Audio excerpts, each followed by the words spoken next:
Hello, my name is Kai, and I am a bit of a rambler. I like to travel, learn, and tell stories. And with all the China food talked about, all my favorite ones, which took 4 hours, a long time, I figured I should look at some of the other countries I've been to, especially the ones I've been to so many times.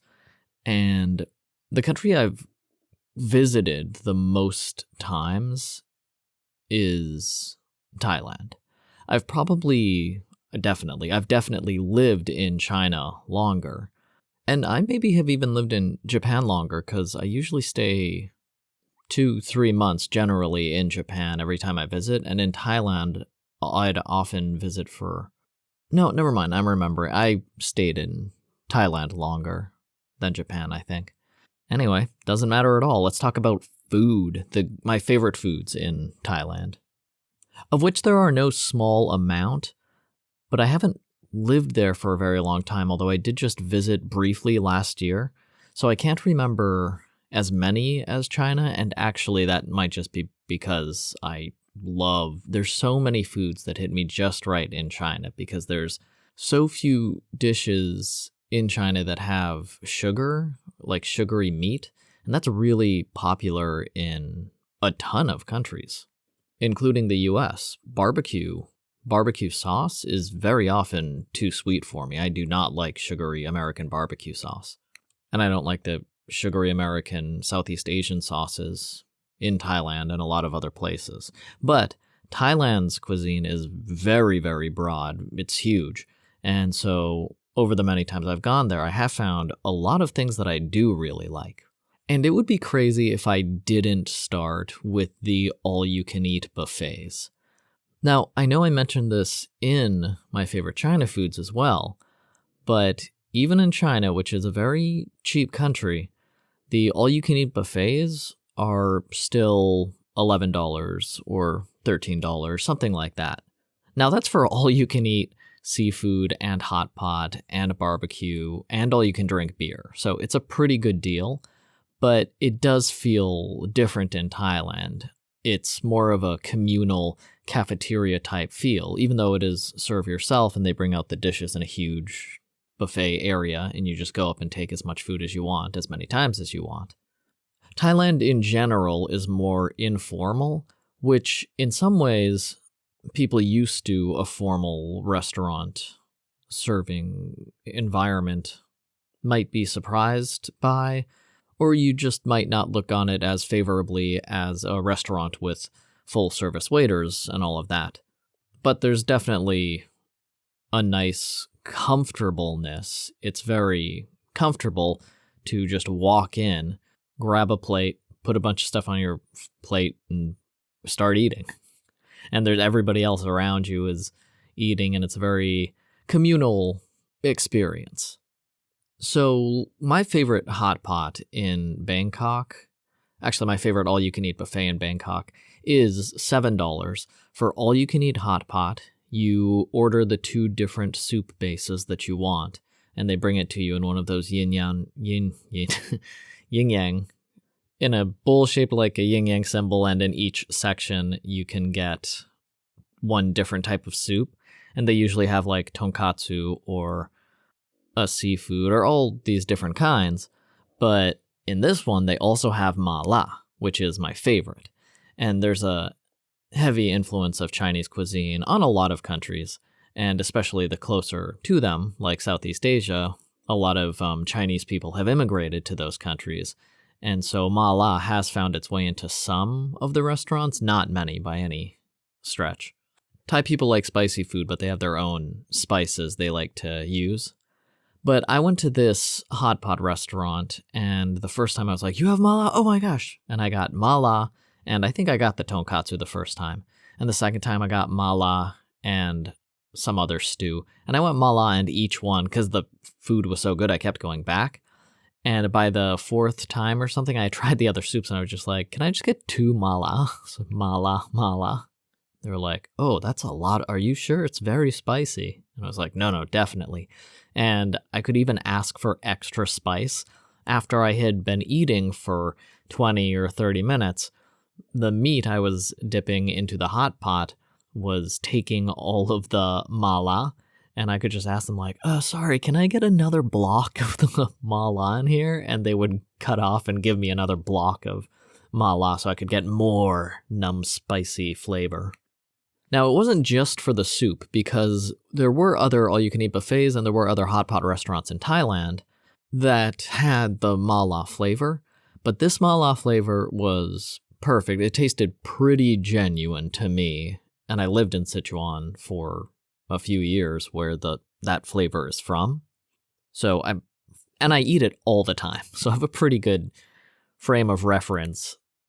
And while that flavor varies wildly, even just across Sichuan itself, it's basically like how fresh the oil tastes. Like if you cook the mala at too high a level, you just get a spicy broth, but it's kind of dull in flavor. It browns in the high heat. And it's only in Sichuan flavors that you really get the super fresh, tangy bite of it, of like a pepper. If you bite into a pepper in a lot of mala that's overcooked or not done right, it doesn't have a tang. It doesn't have a tartness to the soup. But in Sichuan mala or Chongqing mala, you'll really get a bright, tangy, all the flavors are still there for every bite. And this all-you-can-eat buffet place in Thailand that we were just walking past had it, and me and my friend decided to give it a try. And I was blown away by the hot pot base, first of all. But then I saw that the selection they had was actually pretty extensive. They have a lot of different cuts of meat and a lot of different vegetables, and then they had a separate fried section, because Thai food, they do have a lot of like fat or deep fried foods, just like French fries and popcorn chicken. There's always some fried section of the menu, deep fried very often. And I don't usually like fried foods, especially deep fried foods, very much, because it's so easy to mess up a deep fry so that there's too much oil or it's cooked too long or too short or whatever. But I like trying everything on a menu when I find something I really like, and their hot pot base was so good that I was like, well, I'll just try these things. So for the first order, I got sliced sirloin, and it's like paper-thin hot pot slices of steak. One order of French fries.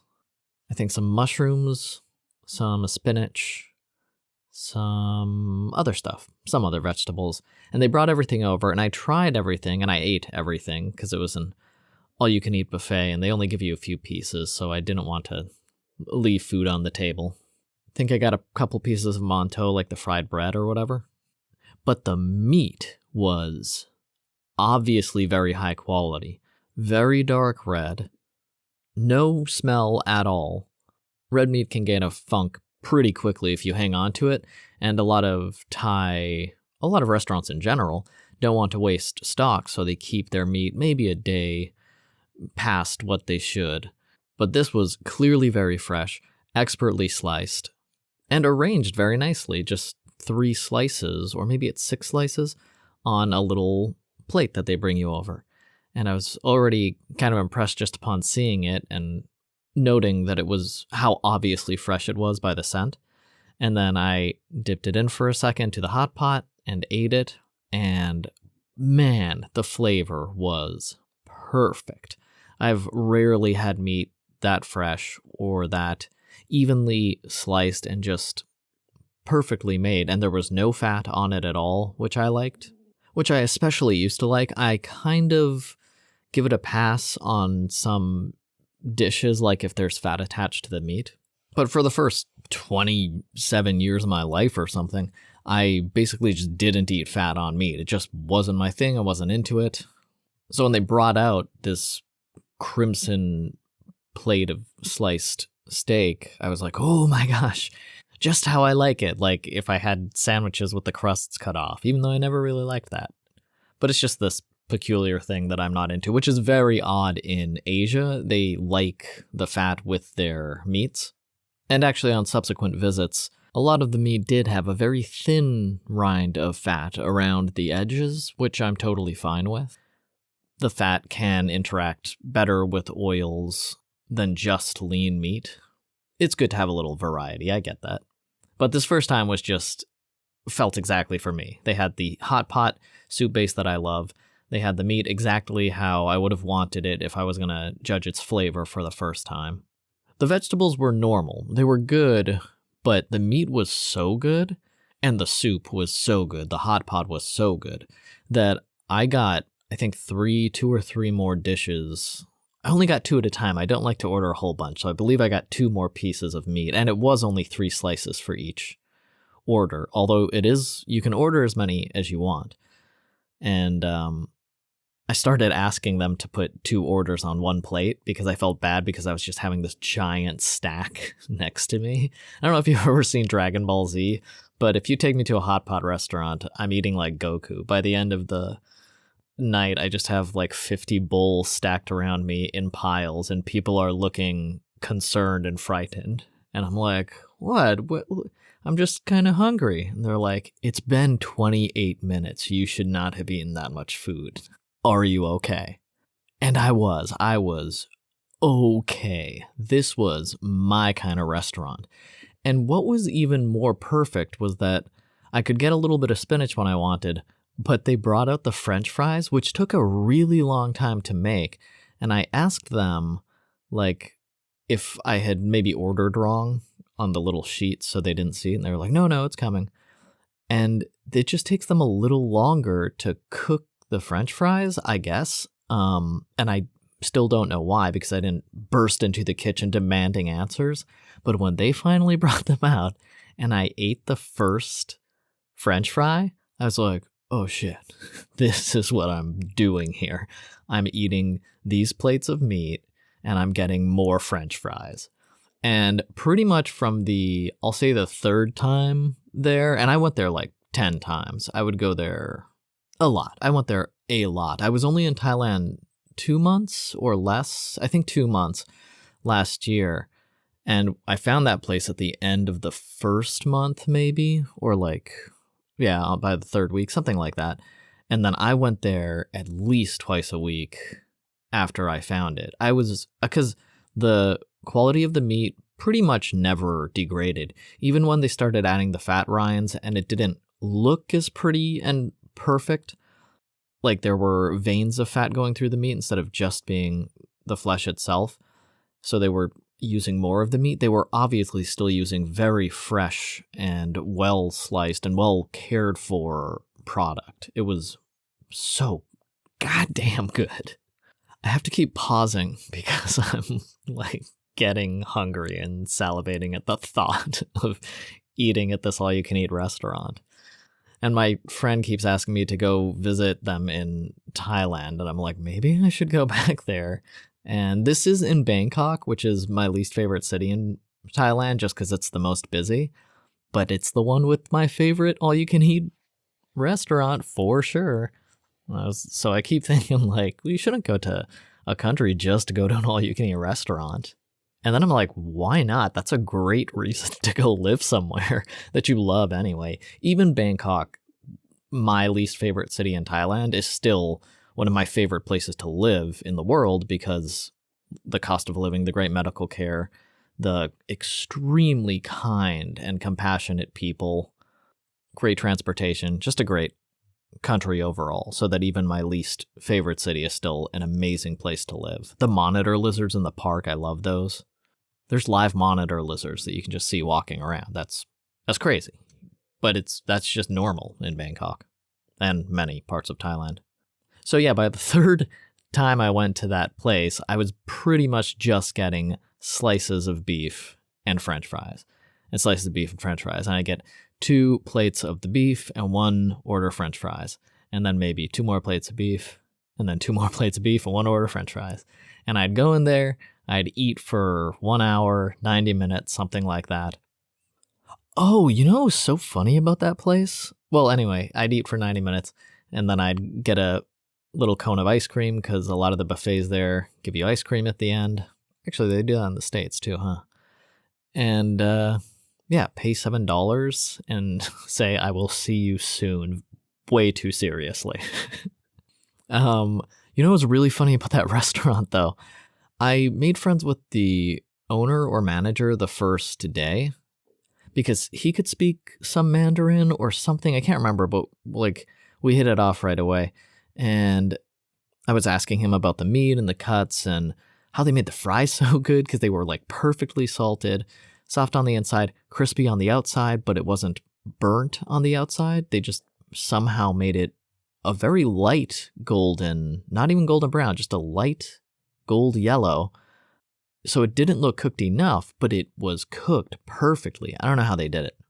But we talked a lot that first day. So when I left, I was like, thank you, that was so good. I'll see you again soon. He was like, great, nice to meet you, bye. And when I went in the next time, he was waiting at the welcome counter again. And I was like, hey, how's it going? And by the next time, I mean, I think the next day. It was either 1 or 2 days after. It was right after. And we had talked a while, so I felt like we had a familiar rapport. And I was like, hey, how's it going? And he looked at me like he had never seen me before, but quickly like switched his face. And he was like, hey, welcome to would you like to sit down? And I was like, oh yeah, sure, thanks. And I thought it was weird that he apparently didn't remember me at all because we had spoken in a different language, which is kind of rare.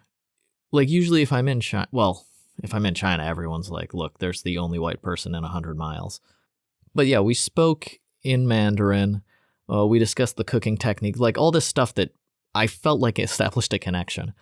And then it was fantastic hot pot again. I ate and got my ice cream and I was like, thank you so much. That was so good. I'll see you again soon. He's like, yeah, thanks so much for coming. And I'll see you later. And I was like, okay, bye. And I was like, it's like we made a little connection again this time. And so I went in the third time. And as soon as I walked in, he was like, hey, good to see you again. How are you? And I was like, hey, I'm pretty good. And he was like, pretty overtly friendly this time, which is what I would have expected the second time. And I sat down and I ate and it was perfect again. And I was like, that is odd. I went again. And on the fourth time, he was again like, oh, hey. And he looked a little confused and then took me to my seat and I sat down. And I was like, what is happening? Like, does he not wake up on time on Wednesdays? Like, I couldn't figure out why he sometimes was very familiar and friendly, and other times he was more courteous and professional than familiar. And then I was like, I wonder what that is. And I asked for another order of French fries and the beef, 2 orders beef, and he was like, oh yeah, of course. And he takes 2 steps back toward the kitchen to give the order to the kitchen like they do, and then he steps back because he almost bumped into someone. And he walks out of the kitchen and the two of them start talking.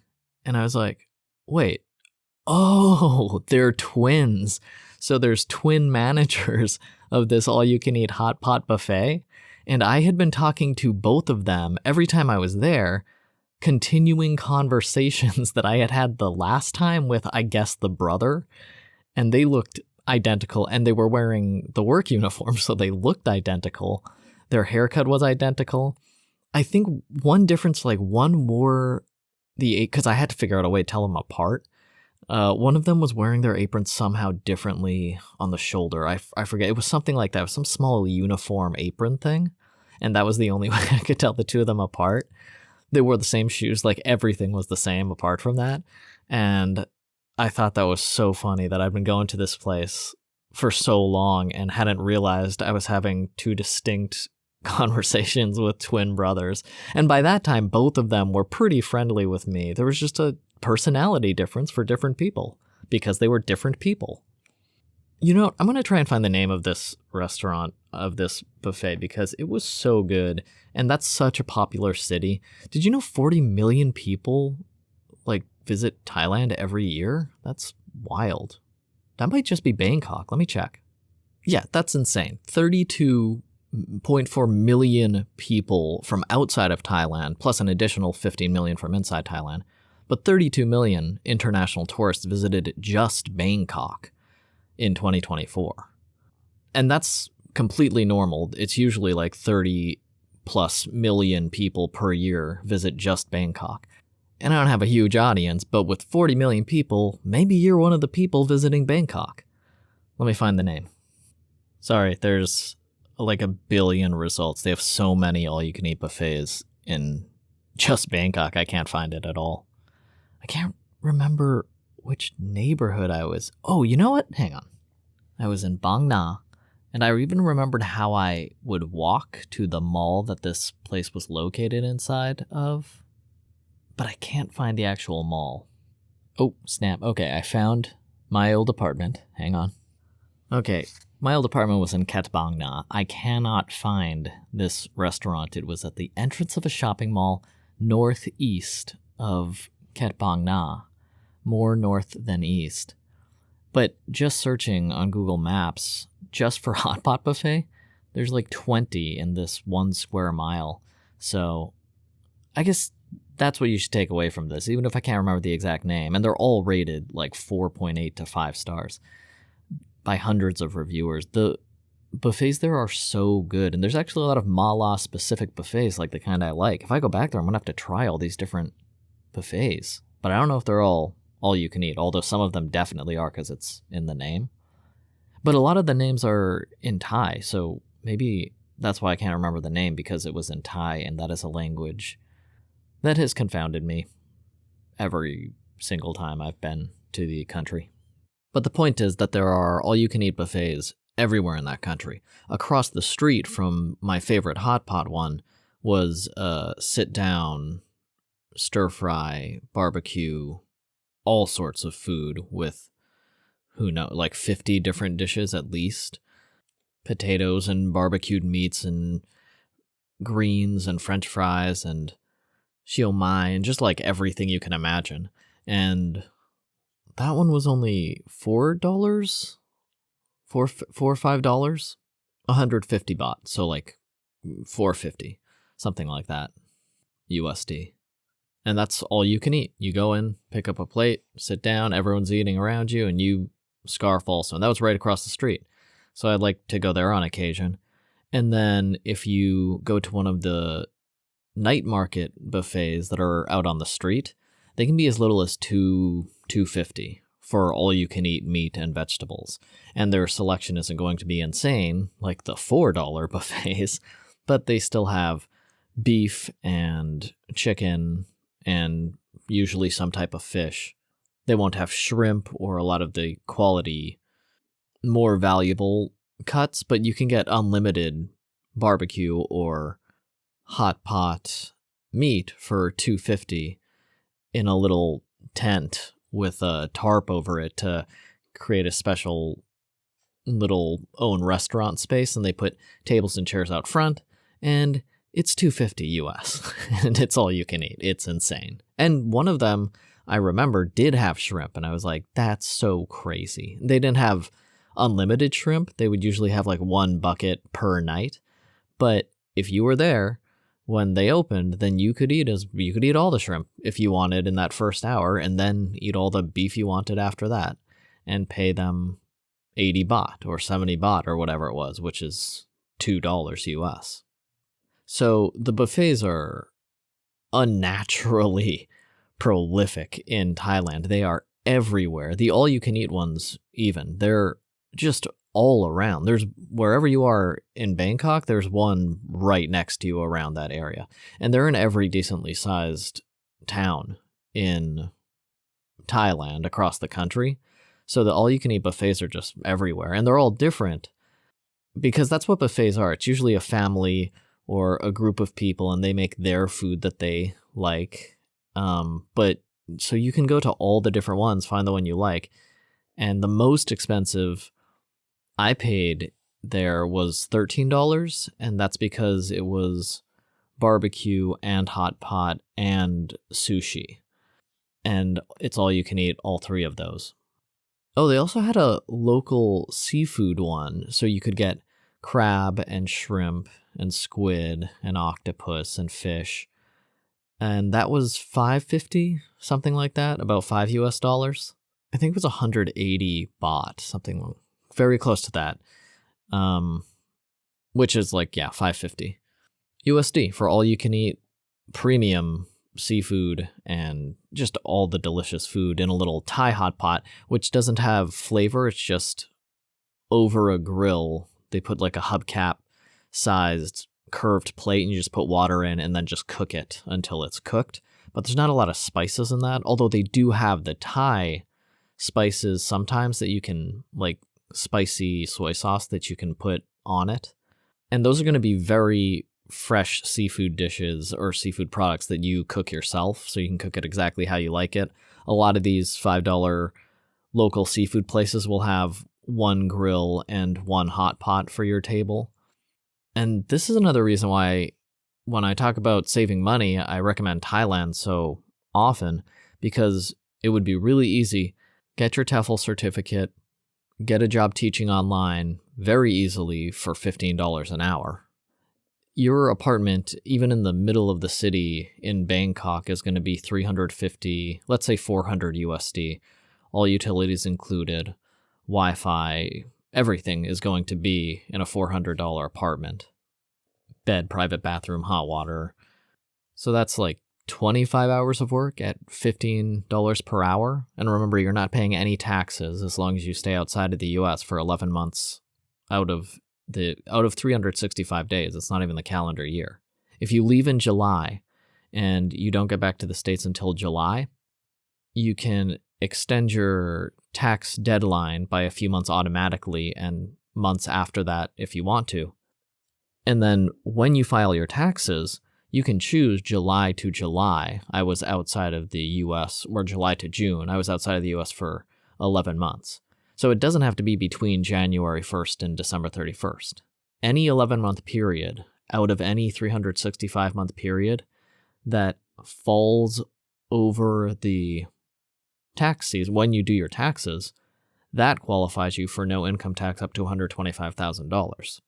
So these buffets, you can easily eat well over 2,000 calories of food from any of these places, or if you really feel like you need 3 square meals a day, you just go to the $3 buffet and you're still spending $9 per day. Oh no, that was $2. So you're spending $6 a day for all you can eat 3 times a day. Or let's round up, because the expensive outside ones are $3 each. They're 100 baht instead of 70 baht. So let's say that $10 a day if you went to 3 all-you-can-eat buffets per day. Although most people wouldn't need that much food. It'd be just as easy to eat, a morning or brunch meal for $2 or $3 and then go for $3 there at night. But we'll say $10. Let's say you spend $10 going to 3 all-you-can-eat buffets. You need $300. And then you need another $350 for your apartment, $650. Even if you get $15 an hour teaching English online, which is a pretty on the lower end and very easy to find on the dozens of online teaching platforms, especially if you have your TEFL certificate, that's 43 hours working? I think that's right. 15 goes into 650 roughly 43 times. So you work 10 hours a week. You have paid for 3 all-you-can-eat meals, plus your all utilities included centrally located apartment in the most expensive city in Thailand. If you live out in one of the suburbs, you can cut your rent in half, $200 pretty easily.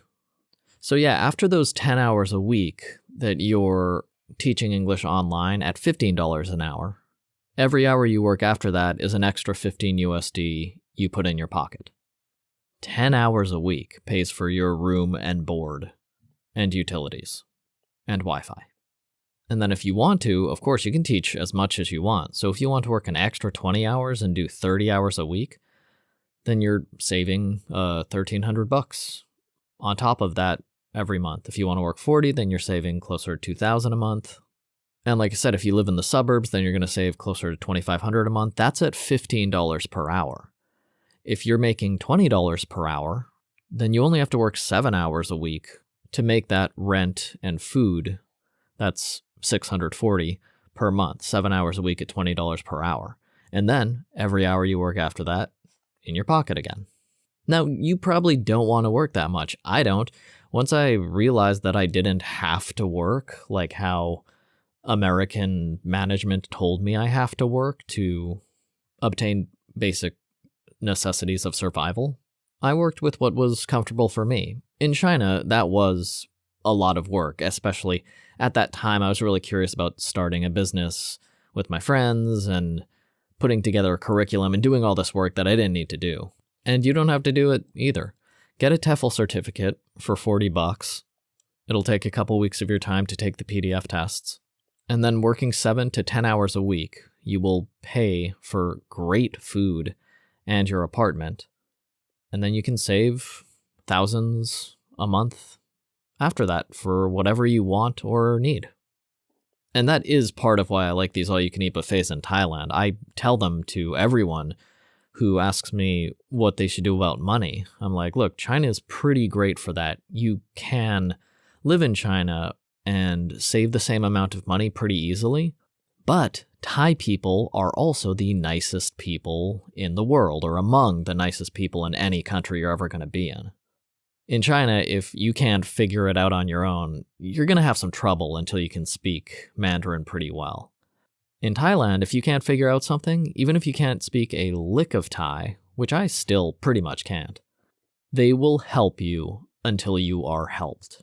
It's just a compassionate country. There are a compassionate people, and there's so many tourists that go there. They know most of the concerns tourists have. Where do you get a haircut? Where do you buy your food? Where's a new apartment? So they know, they've dealt with, like I said, 40 million tourists or 32 million international tourists a year. So they will help you in Thailand. So when I mention to people who are asking about how they can save money or get out of debt, I usually mention Thailand first because it's a lot less stress.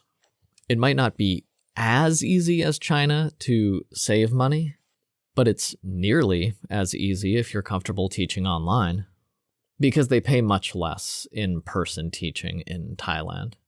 You'd make almost half as much teaching in Thailand per month as you would make teaching in person in China per month. But if you teach online to Asian students, East Asian students, while you're living in Thailand, which is totally okay, you don't need a digital nomad visa or anything like that, you just move there and start teaching online. A lot of countries don't care if you are a digital nomad. They don't insist you get some kind of visa. So yeah, you move to Thailand, everyone's super nice, everything's super easy and accessible. You get a $15 or $20 an hour job, work 7 to 10 hours a week, save the rest of the money. Thousands a month. And that is what is so great about these omnipresent buffets. I mean, they're everywhere. I can't believe, it's still crazy to me how many buffets there are in Thailand. I had been to Thailand so many times, and my friend was going to travel to Bangkok, and she asked me to go with her because I had been there so many times, and she kind of wanted a tour guide to show her around.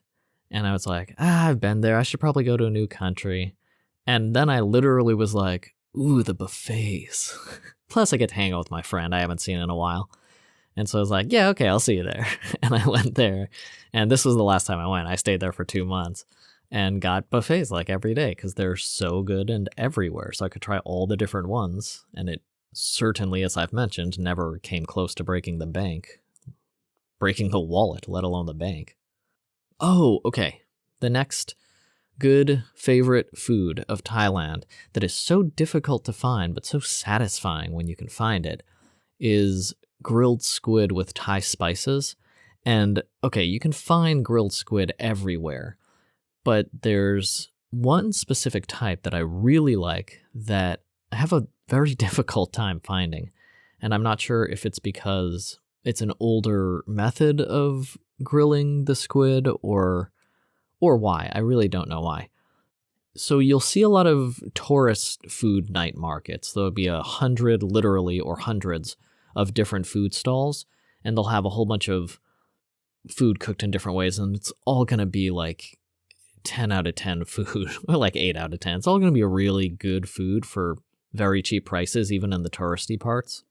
But that's never where these squid guys are. These squid guys are always some old, homeless-looking person with a wheelie cart, and the cart has a grill on it, and there'll be 4 or 5 squid on it, slowly grilling, with some kind of red powder they put on, and then the oil they put on everything they barbecue in Thailand. And it's very simple, and it costs 5 baht usually, so like 15 cents per squid. And the price doesn't even matter because I would pay 5 times as much for that squid versus one of the normally cooked ones because the spices just aren't as good. This spice blend, it's so much like it's very much like the South American red spice blend they have here that I, of course, cannot remember the name of.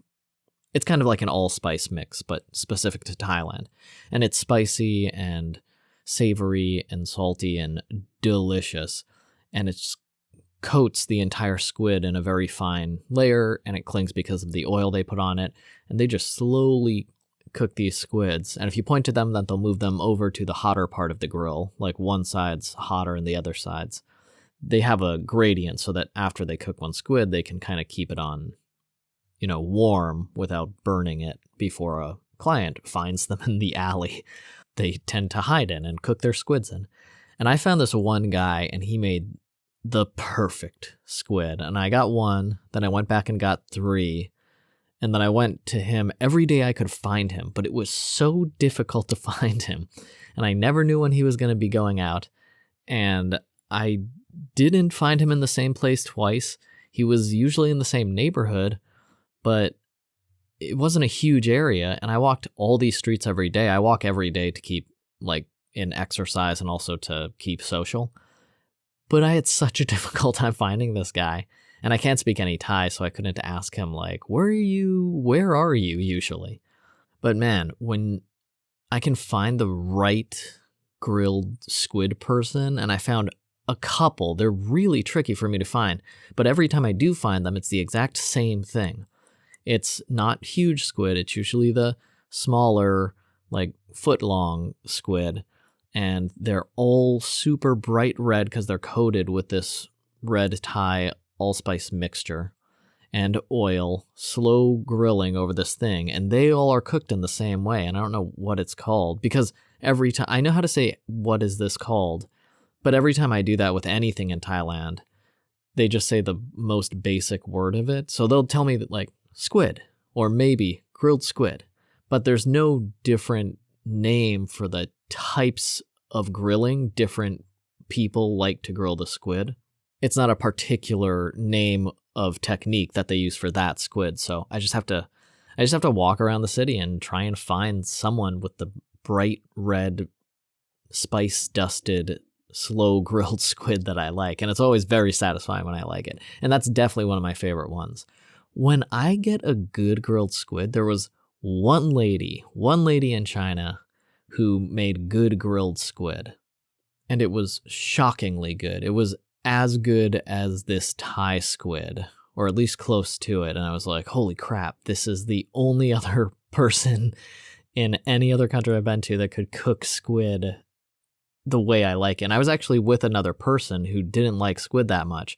And when they ate this slow grilled spiced squid in China, they were like, oh my God, and they went like crazy. No, you know what? That wasn't even in China. That was in Taiwan.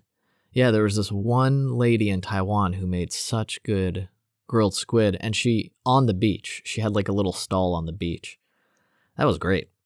So anyway, if you're walking around the streets and you see an old grandpa without a shirt, stick thin and pushing a cart with a few squids, bright red squids grilling on a small little stove, that's the guy to get the squid from. Man, I love that stuff. That stuff is good. Or that grandma in Taiwan. You should go look her up. It was a black sand beach in Taiwan. Oh, geez.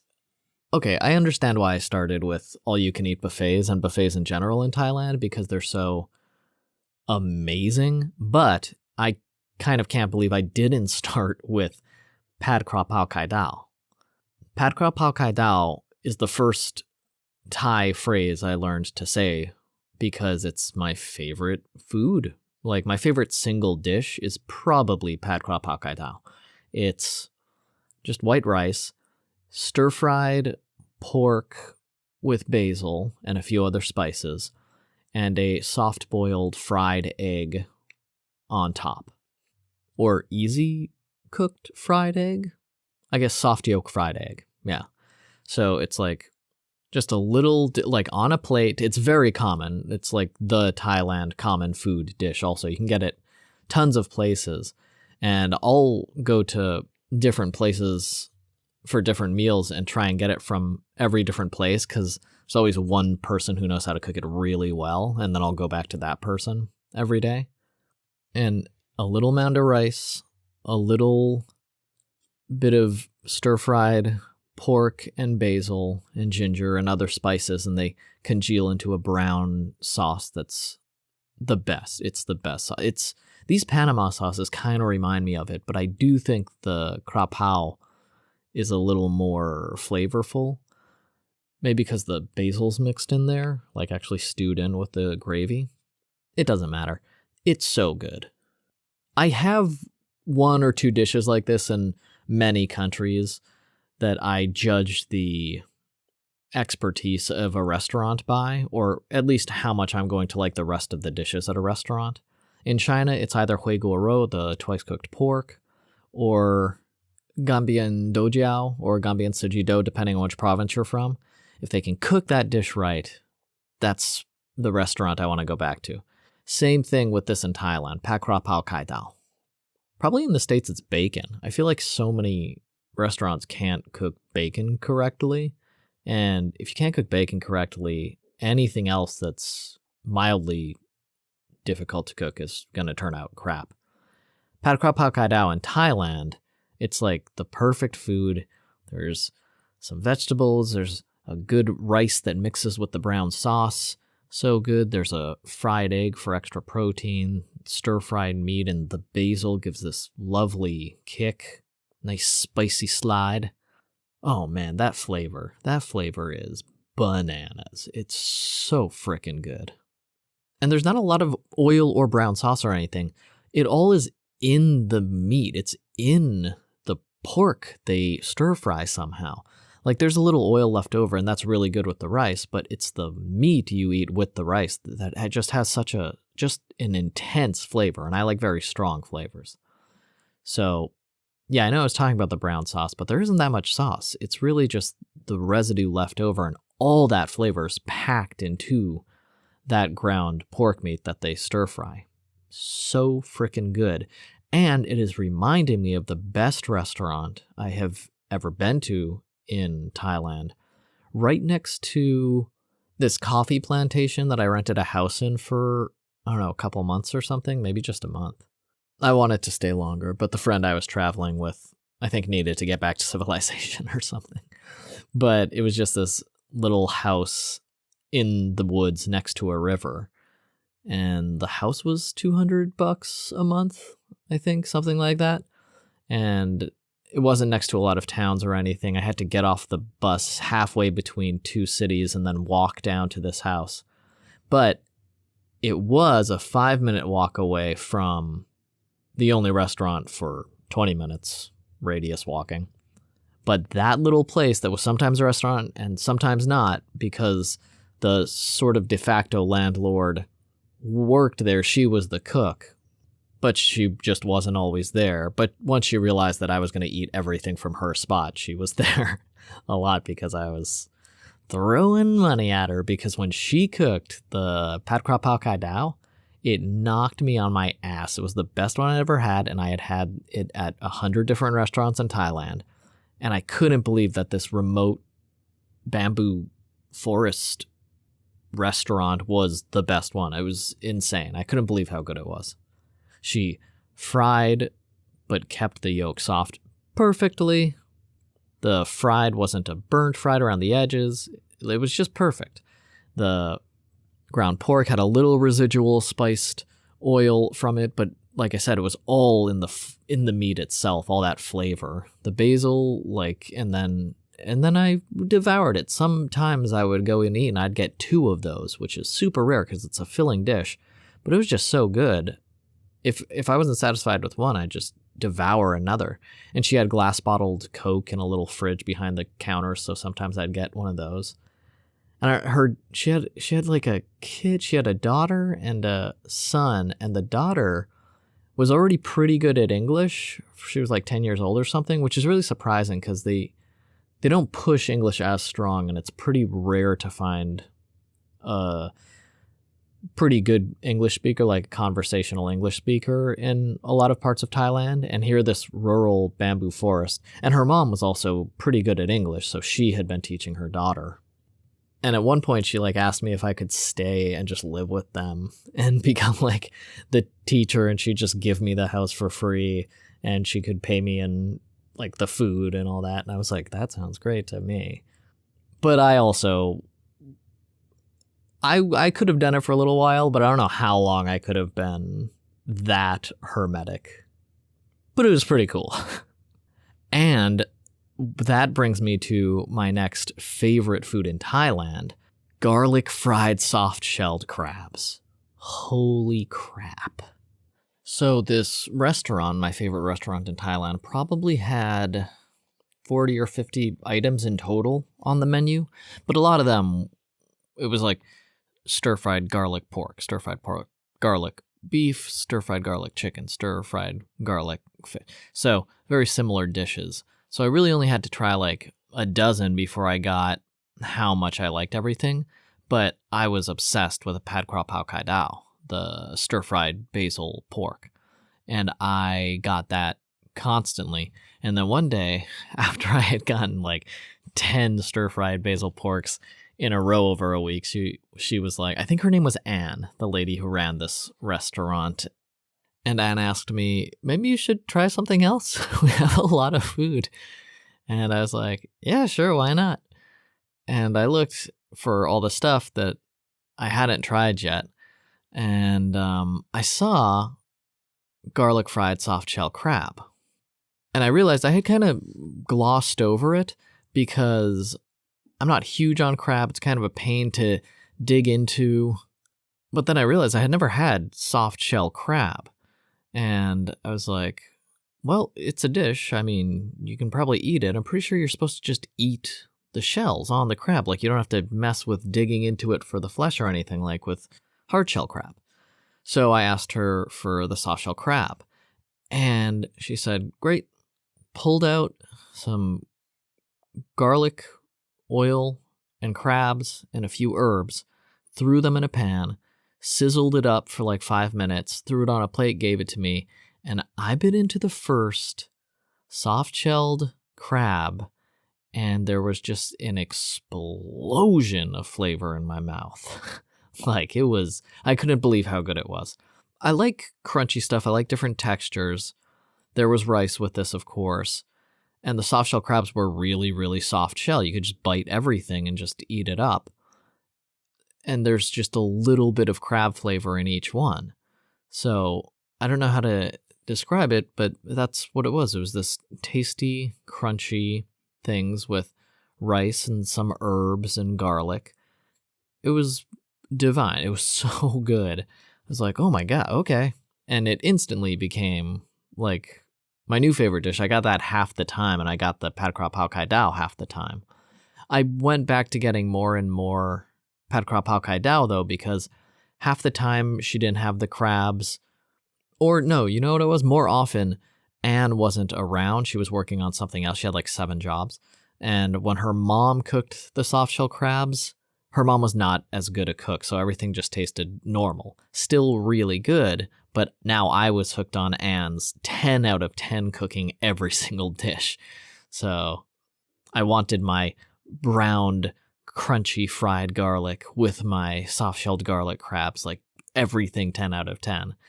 So I didn't get it as much, but whenever Anne was there, and I was sure she was there, I would ask her for the soft-shell garlic crabs like half the time. And this one time, she looked in the bucket and she was like, we're out of crabs, sorry. And I was like, oh, it's okay, I'll get the pad kra pao kai dao, of course. And she was like, no, wait a minute. And she called to her daughter, and she was like, blah, in Thai, and her daughter ran down. And I was like, so should I get the pad kra pao? And she was like, oh, no, I told Juliet to run to the river and get the crabs. And her daughter, Juliet, ran down to the river that was going right around this restaurant, ran down to the river and came back in like 5 minutes with 20 of these crabs, threw them in the bucket, and pulled out the 20 crabs and did the exact same thing. Cooked it all up with garlic and spices and fried it all. Served it to me on the plate with rice. And the whole time my jaw was metaphorically on the floor. I didn't let on how shocked I was at this turn of events. But the reason these crabs tasted so good was because they were alive 10 minutes ago, living a totally fine life in the stream until Juliet's deft hands plucked them from the clear water, and I got to enjoy them in a fried dish. Oh man, they were so good. They were as good as every time, so they were always fresh, these crabs. And sometimes in the little house that I was renting in the bamboo forest nearby, I would swim in that same river, and after Juliet got those crabs from the river, I started looking around. I was like, oh yeah, there are these little crabs everywhere. And that's where they're soft-shelled. I guess it's in the river, maybe they're soft-shelled. I really don't know, because I caught a whole bunch of crabs in Thailand. I was living in a beach house in that really famous island place, Phuket? Is that it, Phuket? I was living in a beach house in Phuket, and I would walk around on the beach at night just listening to podcasts for my evening walk, and I noticed these things running around. I was like, oh, those are sand crabs, and some of them were pretty big, like as big as my hand. And I started wondering if I could catch them and eat them.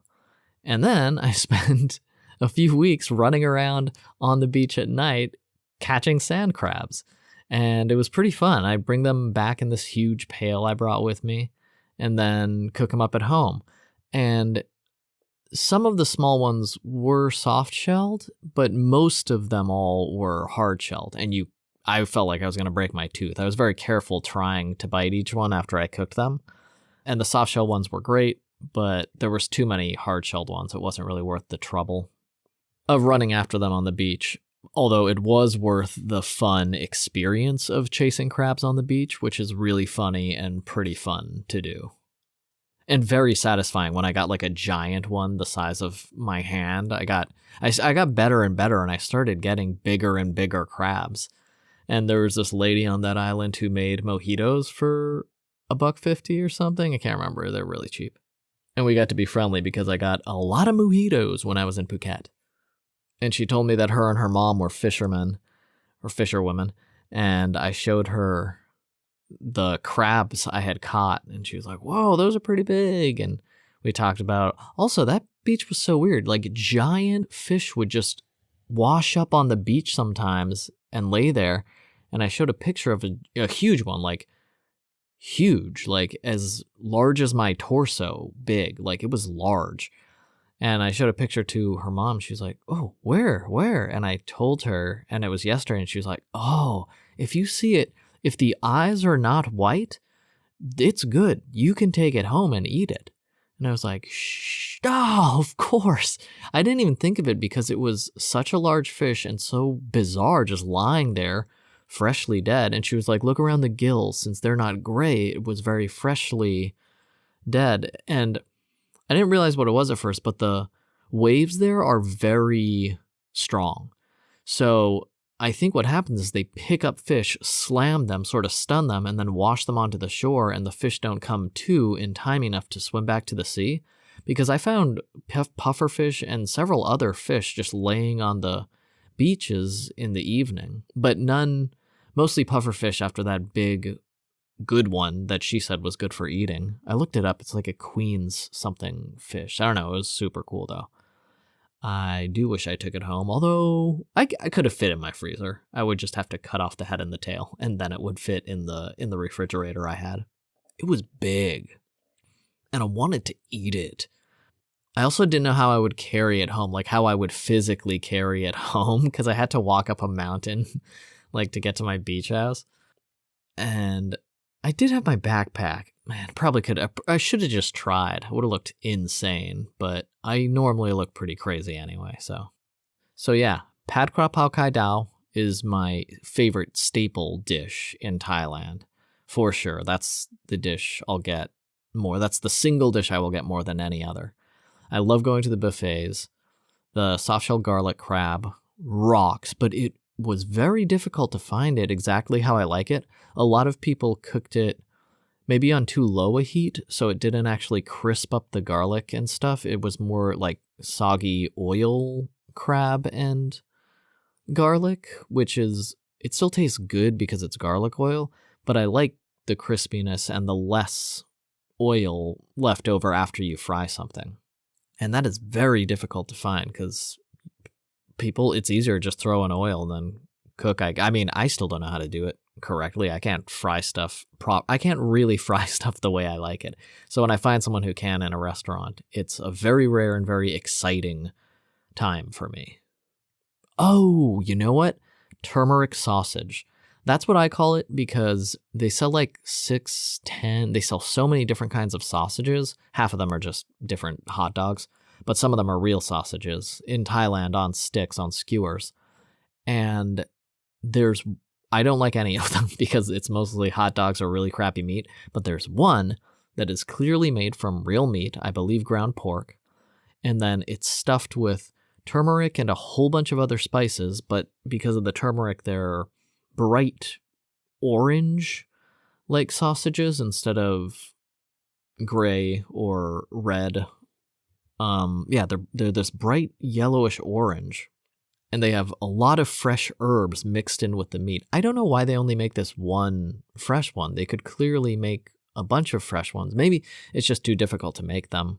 But then they cost the same as like the hot dog. If you get the hot dog on a stick, just a crappy kosher hot dog or whatever, Oscar Mayer hot dog, it's $1 on a stick. And then if you get this super fancy one, it's $1 on a stick. Actually, I think it's only 10 baht, so it's like 30 cents for either one of them. But so I always get the one with real meat and real spices and real chilies ground up inside the sausage.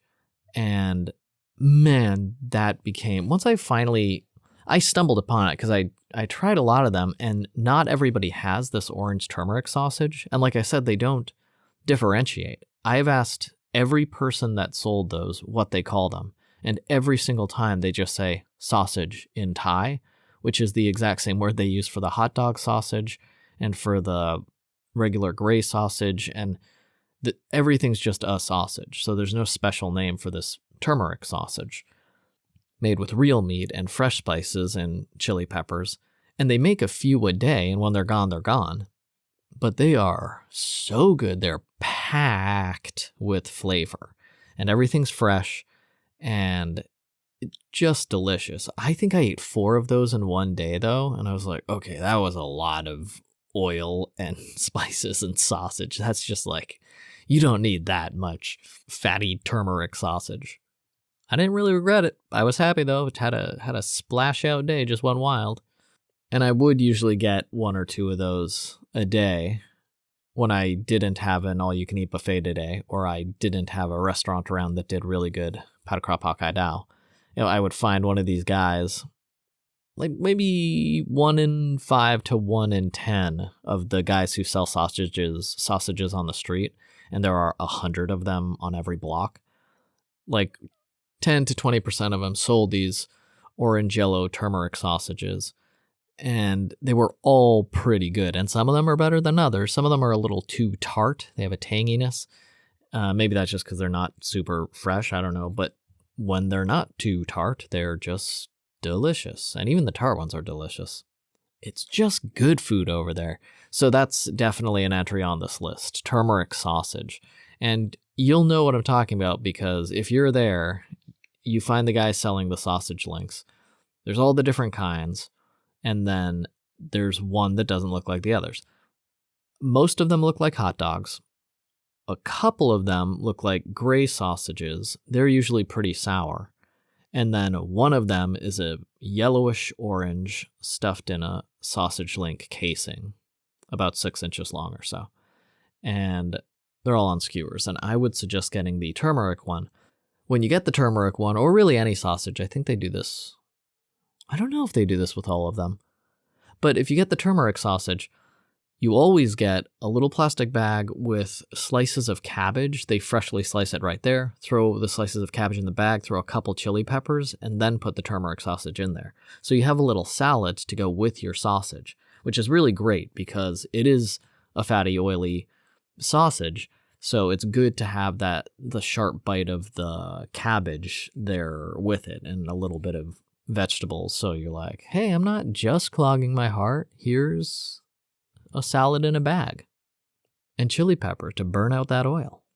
Yeah, turmeric sausage, still a favorite. I forget about it every time until I go to Thailand, and then I'll see someone selling on the side of the road, and my body will be like, well, go get that right now. Go get that immediately.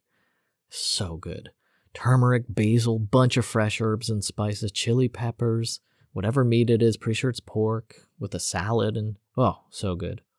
Oh, geez, speaking of so good, and this is more of a snack, so that reminded me. The turmeric sausages, fresh and dried mango. The fresh mango is fantastic, but I like a lot of dried foods because the flavor is usually so much more concentrated when there's less water in the food. And mango. And in Thailand and a lot of countries where they have dried mango, it tends to be dusted with a lot of sugar. But if you look around, there's usually someone selling dried mango without the added sugar, and mangoes are plenty sweet already. So, oh my gosh, dried mango. I would buy bags of that. Some days I would only eat dried mango. The first time I visited Thailand, that was back when I was still living on $200 a month or so. So I was spending $100 on my housing per month in Thailand. Very easy in the hostels to do that. And then I had 100, maybe 150 left over for food for the month. So that's $3 to $5 a day. And a big bag of dried mango was $3 to $5. And sometimes I'd get two $3 bags or one giant $5 bag. And I would just walk around all day after I had the first one, and that dried mango flavor, it's fresh too. It's always bright yellow, bright fresh. It hit me in the mouth and just knocked my brain out of my head with the intensity of the flavor. I went days where I just ate mango, and I think it got to the point where I gave myself some kind of allergy, because now I get the roof of my mouth will get itchy a little bit if I eat too much of it too often nowadays, but I can still eat bags of it. I still eat bags of it anyway. But the dried mango in Thailand is the best dried fruit in the world for me. It's so goddamn good, and it's everywhere in the country. And they sell it in the stores if you can't find it anywhere locally sold. But the people also, grandmas will just chop it up into thin slices, bake it in the sun, throw it in a bag, and sell it on the side of the road or in those giant markets. And those are the ones I prefer because they usually don't add extra sugar onto the mango. Oh, it's so good to find a giant bag of it for $5 and just happily munch on it. And they're full of carbohydrates. They have a lot of good vitamins, mangoes do. But because they're full of carbohydrates, they're a pretty good complete food for the day. I'm not exactly starving myself if I have a belly full of mango at the end of the day. And that was good because I was backpacking a lot when I first visited, walking between towns every week or so. And I would grab a huge bag of dried mango, and just eat it slowly all day, which wrecked my teeth at the time. But my teeth were already crappy. It didn't wreck my teeth. The mango reminded me how terrible my teeth were after not using an electric toothbrush for the first 30 years of my life. Luckily, I was in Thailand. And if you go listen to the medical tourism stories or Thailand dentistry, maybe I talked about it mostly in the medical tourism episode. I got all my teeth fixed, and now I can eat dried mango all I want, and my teeth don't hurt. Knock on wood. Okay, that's the dessert. That is the last favorite Thailand food. Those foods, they're all so good. And there's so many other things. There's stir-fried clam dishes. There's this omelet they make with clams. Just the shrimp there are so fresh. The seafood there is amazing all over the island. The seafood's amazing, but then so is every single pork and beef dish. And a lot of people like chicken dishes. They're good there. I just don't like chicken as much as I like red meat. Yeah, this is all the food I have for my favorite Thailand foods right now. But if you are worried that you're not going to find anything because Thailand sounds like an exotic place or whatever, boy, are you going to find really good food all around you. Even if you I would just look for those all-you-can-eat buffets first, and then the mango rice or dried mango, because everyone sells the mango fresh and dried in every fruit market, and it's pretty much always good, so that's good. And then if you just go to all the all-you-can-eat buffets, and they have Korean all-you-can-eat buffets, Chinese, Thai all-you-can-eat buffets, seafood-specific, red meat-specific, all different kinds. They have vegetarian buffets. You can just get the vegetarian stuff at the regular buffets, because all their vegetables and fruits are always fresh in Thailand. It's phenomenal. It's phenomenal. So there's just with the all-you-can-eat buffets, you can pay $5, maybe $10, and look for the kind of food you like that they make, because there's such a blend of cultures in that country. And then you can look for more restaurants similar to what you liked at those buffet places, because you can try a whole bunch of things at the buffets. But do it. If you have any inclination to visit a beautiful country with super nice people and clear ocean waters, yeah, you should do it. I will say, I know I mentioned Phuket, but their beaches are not great for swimming. I would go to most other parts of Thailand where they have tons of great beaches for swimming and snorkeling and all that stuff. And you can rent bikes and drive from town to town, or you can just backpack around. Although you got to be careful of those wild dogs.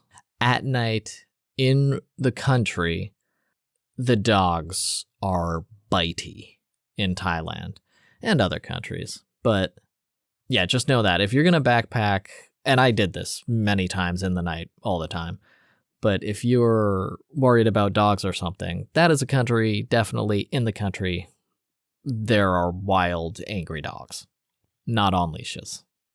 But you know what? Sometimes it's worth fighting through a wild pack of dogs to get to the next mala all-you-can-eat buffet.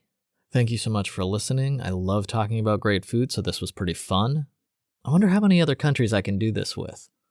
Maybe if I don't have enough to talk about with other countries, I'll combine a few countries. But Thailand definitely has more than a few good dishes. I'm sure I forgot some on here, but that's okay, because if I think of them, I'll tell you about them next time. You can talk to me at bitofarambler@gmail.com or all the socials. I hope you have a great rest of your day, and I hope you're in Thailand right now eating mango or hot pot or pad kra pao kai dao or garlic fried soft shell crab or whatever your favorite dish is. My mouth is watering for my favorite foods.